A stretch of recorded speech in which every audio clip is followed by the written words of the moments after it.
Hello all வணக்கம் and welcome back to my channel. So இன்றைக்கி வந்து போன கிளாஸில் வந்து நம்ம ஹிஸ்ட்ரியோட ப்ரீவியஸ் கொஸ்டின் பேப்பர் அனாலிசிஸ் பார்த்துருப்போம். அண்ட் இன்றைக்கி வந்து நம்ம பாலிட்டி பார்க்கலாம். பாலிட்டியில் வந்து ஒரு கொஸ்டின் பேப்பரில் இருக்குது. பாலிட்டி கொஸ்டின்ஸ் வந்து ஒரு 13 கொஸ்டின் பேப்பர் இருக்குது. 13 கொஸ்டின்ஸ் இருக்குது. அந்த கொஸ்டின்ஸை நம்ம இப்போ அனலைஸ் பண்ணலாம். First, the chronological order of the following Chief Justice of India.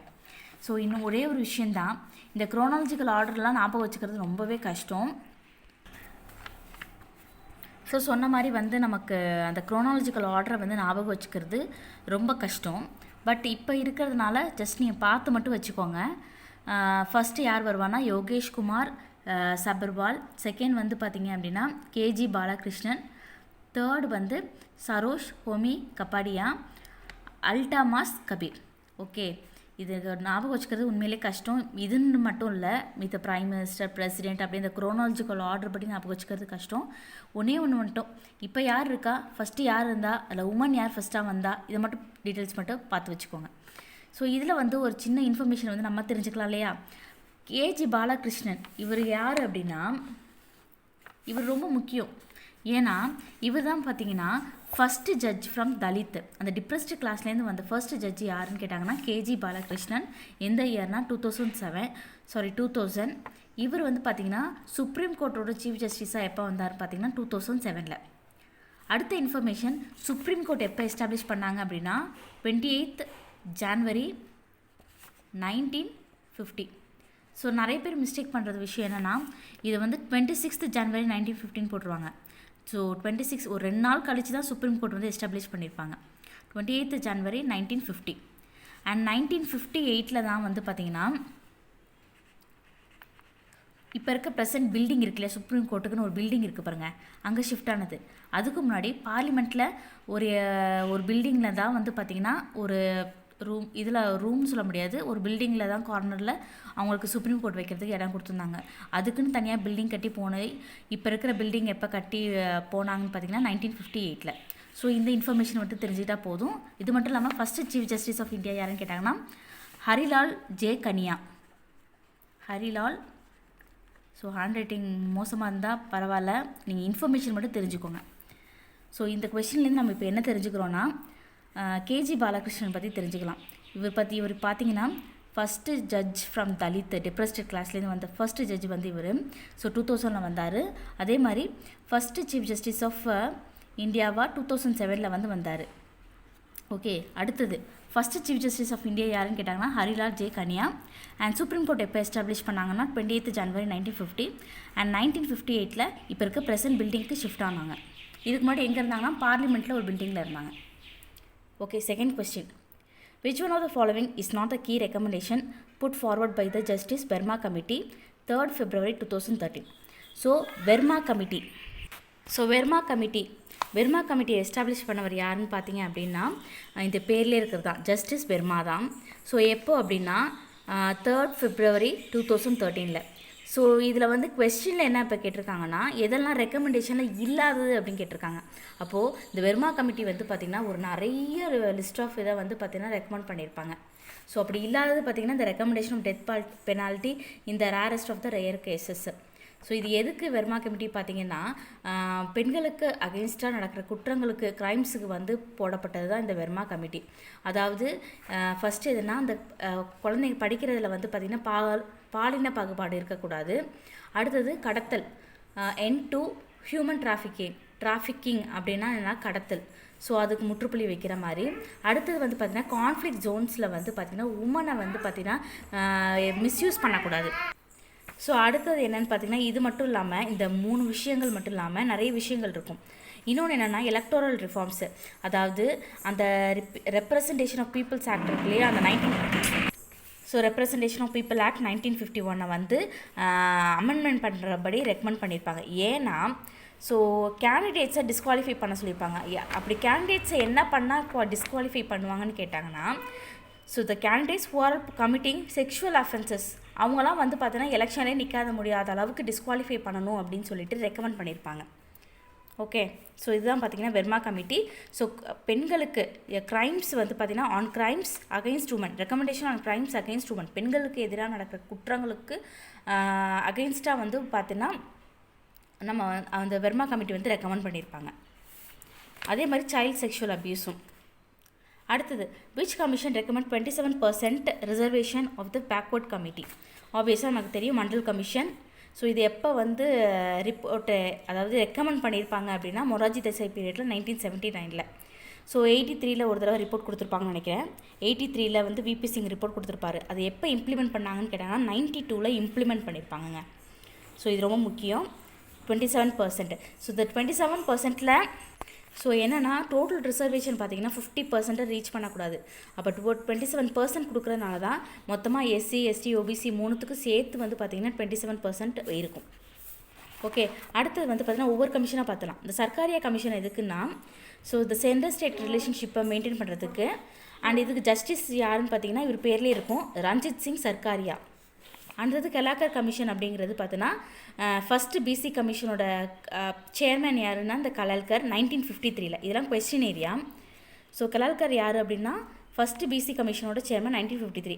So அதை பற்றின ஒரு பிசி கமிஷன் பற்றி இருக்கிறது தான் கலாக்கர் கமிஷன். ஷா கமிஷன் அப்படின்னா இது எப்போ கமிட் பண்ணது பார்த்தீங்கன்னா எமர்ஜென்சி பீரியட் 75 to 77 பீரியடில் வந்து இந்திரா காந்தி பீரியடில் வந்து பார்த்திங்கன்னா எமர்ஜென்சி இருக்கும். அப்போ வந்து போடப்பட்டது ஷா கமிஷன். அடுத்தது, which schedule of the Indian constitution specify the powers authority and responsibility of panchayat? Panchayat வந்தாலே வந்து பார்த்திங்கன்னா 11th schedule part 9 and 73rd amendment act. Okay, and அடுத்தது, fundamental duties do not have any legal sanction. The fundamental duties cannot be enforced by courts. So ஆப்வியஸாக fundamental டியூட்டிஸை நீங்கள் பண்ணித்தான் ஆகணும், நம்ம யாரையும் கட்டாயப்படுத்த முடியாது.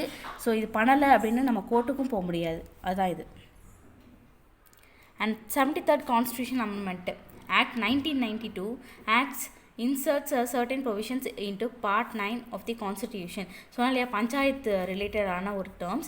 It empowers the state legislature to make laws for the organization of the panchayat at village level as well as at the higher level of the district.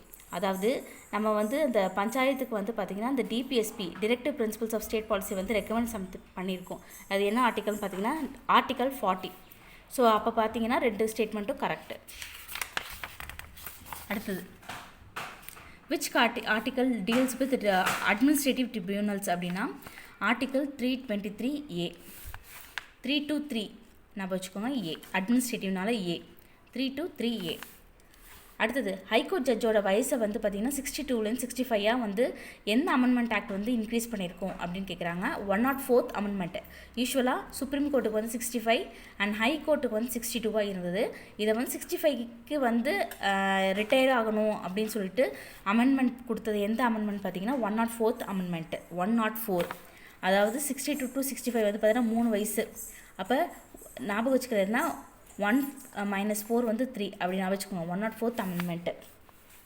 அடுத்தது, match the future of the constitution with the country from which they have been borrowed.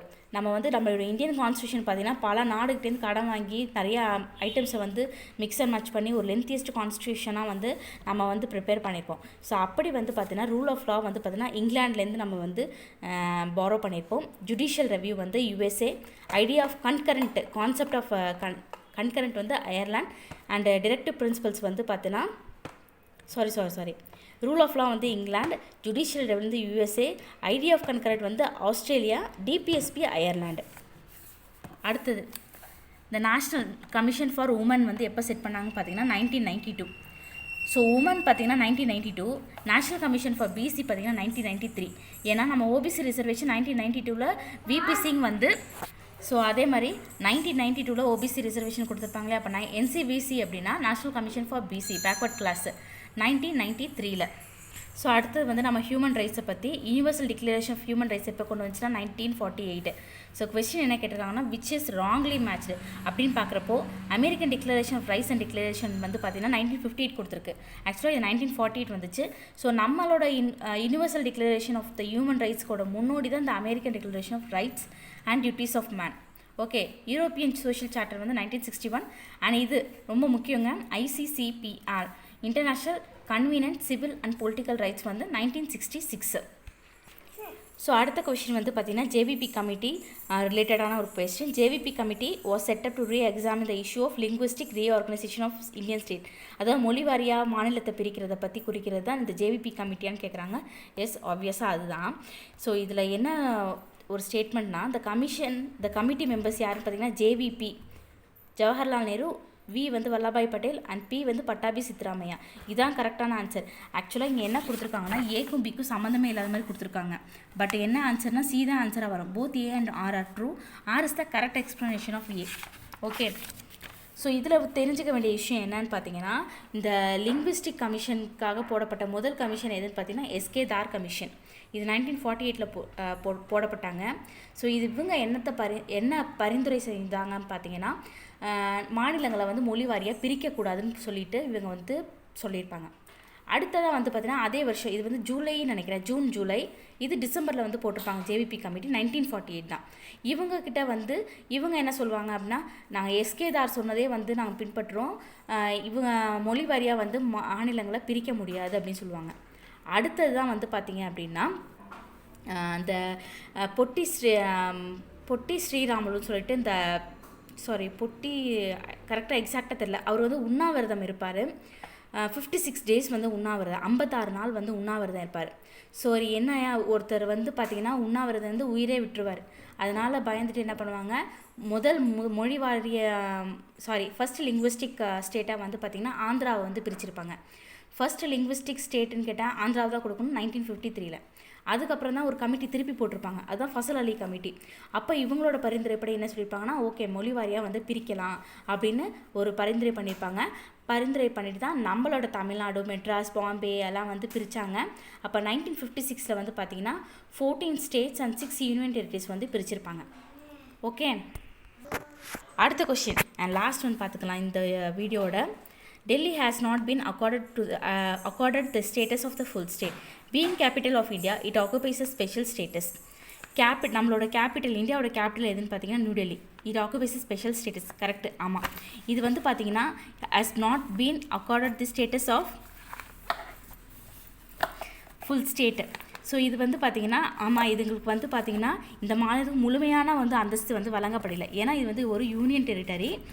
So டெல்லியை ஏன் union டெரிட்டரியாக வச்சுருக்காங்கன்னு பார்த்தீங்கன்னா, நம்மளோட நாட்டோட ஒரு important திங்ஸான இந்த parliament, supreme court எல்லாமே வந்து பார்த்திங்கன்னா யூனியன் டெரிட்டரி அண்டர்ஸ்டாண்டில் வச்சுருக்காங்க. இல்லைனா என்ன வச்சுக்கோங்க, டெல்லி தனியாக ஸ்டேட்டாக இருந்தது அப்படின்னா இது வந்து ஏன் நாட்டில் இருக்குது, ஏன் ஸ்டேட்டில் இருக்குது அப்படின்னு சொல்லிட்டு எல்லாமே வந்து பிரிப்பாங்க. ஸோ தட் அந்த ஒரு ரீசனுக்காக தான் வந்து பார்த்திங்கன்னா டெல்லியை வந்து பார்த்திங்கன்னா உங்களுக்கு யூனியன் டெரிட்டரியாக வச்சுருப்பாங்க. ஸோ நீங்களே பார்த்தீங்கன்னாலே தெரியும், எல்லாமே வந்து அந்த கோஸ்டல் லைன்ஸ்க்கு ஓரமாக இருக்கிறதுலாம் பார்த்திங்கன்னா தான் யூனியன் டெரிட்டரியாக வச்சுருப்பாங்க. இது நாட்டோட சென்டரில் இருக்கும். இதை ஏன் யூனியன் டெரிட்டரியாக வச்சாங்கன்னு சொல்லிட்டு நிறைய பேத்துக்கு டவுட் இருக்கும். ஸோ இது மூலியமாக உங்களுக்கு கிளாரிஃபை ஆகிருக்கும்னு நினைக்கிறேன். So both A and R are true and R is the correct explanation of A. So அவ்வளோதான் ஃப்ரெண்ட்ஸ், இந்த பாலிட்டி கொஸ்டின்ஸ் கண்டிப்பாக யூஸ்ஃபுல்லாக இருக்கும்னு நினைக்கிறேன். இன்னொரு வீடியோவில் கண்டிப்பாக பார்ப்போம். தேங்க்யூ ஸோ மச் ஃபார் வாட்சிங்.